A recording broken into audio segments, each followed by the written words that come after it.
Summer man o hindi, mahalagang uminom ng maraming o sapat na tubig. Pero ang iba, nilalagyan pa ang tubig ng iba't ibang uri ng prutas at dahon para gawin daw mas healthy.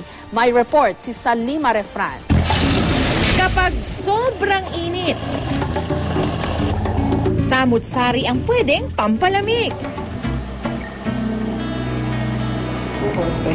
Pero para sa iba, wala pa rin tatalo sa pag-inom ng maraming tubig. Pero may tubig na tila lumevel up para magkaroon ng konting lasa at sustansya, ang tinatawag na infused water. Sa isang restaurant ito sa Quezon City, ang malamig na tubig nilagyan ng pandan, dahon ng mint at isa pang herb.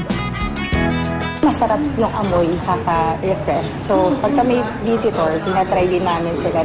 We serve this at no cost to our customer. Plus, may value pa siya kasi katulad yung tarragon and mint, antioxidant. Ang infused water, halos walang pinipiling prutas. Hiwain lang at ibabad sa tubig ng ilang oras.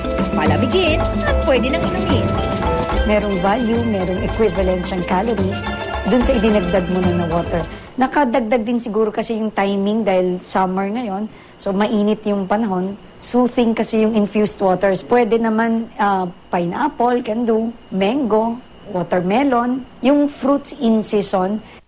Ang pitsel na may nakababad na prutas, pwedeng refillan ng tubig pag naubos na. Pero matapos ang ilang araw, kailangan ng tanggalin at palitan ang ginamit na prutas.